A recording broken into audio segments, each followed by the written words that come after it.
Good morning everyone, my name is Ramzan Virani from Iqra high school.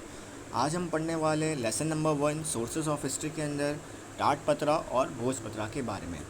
पिछले lecture में हमने पढ़ा था सोर्सेज ऑफ हिस्ट्री के इंट्रोडक्शन के बारे में। इंट्रोडक्शन में हमने ये देखा था सोर्सेज ऑफ हिस्ट्री का मतलब क्या होता है।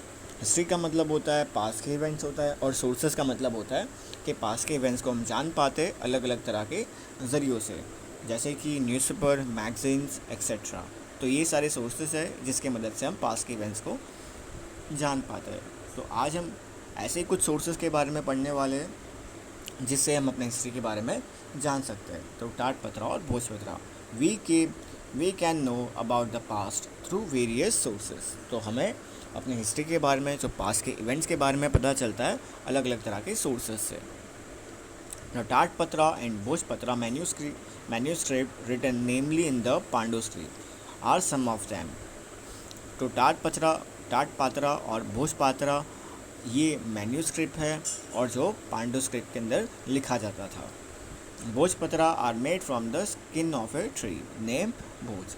तो भोजपत्रा को बनाया जाता था पेड़ की छाल से, और उसके भोजपत्रा और टाटपत्रा को बनाया जाता था लीव से, और भोजपत्रा को बनाया जाता था पेड़ की छाल से बनाया जाता था, और दोनों के ऊपर पांडु स्क्रिप्ट से लिखा जाता था, और ये दो मैन्यूस्क्रिप्ट है।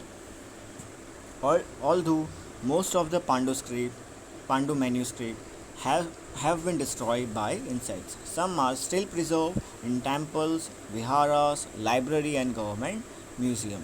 तो बहुत सारी पांडु मैन्यूस्क्रिप्ट ये डिस्ट्रॉय कर दी गई है इंसेक्ट ने। पर ऐसी कुछ जो पांडु स्क्रिप्ट है भोजपत्रा और टाटपत्रा, जिसको प्रिजर्व किया गया है विहारास के अंदर, टेम्पल्स के अंदर, लाइब्रेरीज के अंदर और गवर्नमेंट म्यूजियम्स के अंदर। विहारास का मतलब होता है जहाँ पे बुद्धिस्ट मॉन्क जहाँ पे प्रे करते हैं।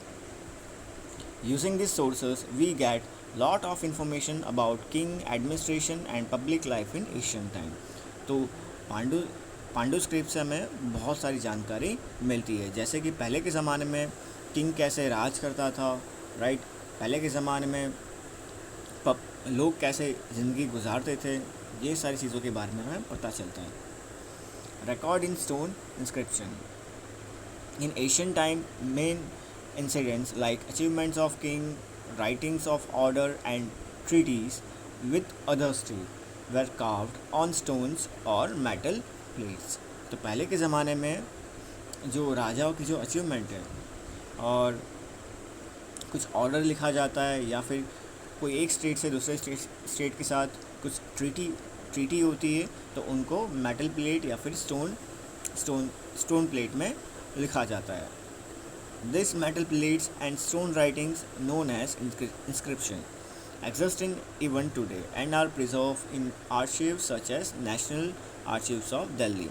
तो नेशनल आर्शीव्स ऑफ दिल्ली में इसको स्टोन इंस्क्रिप्शन को प्रिजर्व किया गया है। तो कल हम पढ़ेंगे वेसल्स, ऑर्नामेंट एंड टूल्स के बारे में, उसके बाद हम इस चैप्टर को कंक्लूड करेंगे। तो आज हमने पढ़ा है टाटपत्रा और भोजपत्रा के बारे में, रिकॉर्डिंग स्टोन इंस्क्रिप्शन के बारे में। मैं आपको एक बार क्विकली समरी दे देता हूँ। आज हमने क्या पढ़ा।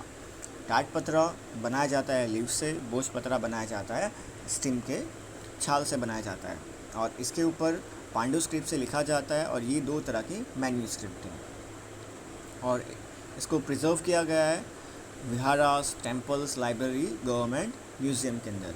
और इसके अंदर जो इन्फॉर्मेशन लिखी गई है उससे हमें पता चलता है कि पिछले ज़माने में किस तरह की लोग ज़िंदगी गुजारते थे, किस तरह से किंग्स के बारे में इन्फॉर्मेशन लिखी होती, किंग किस तरह से अपने राज्य को चलाते थे। बाद में हमने देखा रिकॉर्ड इन स्टोन इंस्क्रिप्शन के बारे में। इसमें हमने देखा कि मेटल और स्टोन प्लेट्स के ऊपर काफ किया जाता है। काफ का मतलब क्या होता है, गोदना होता है।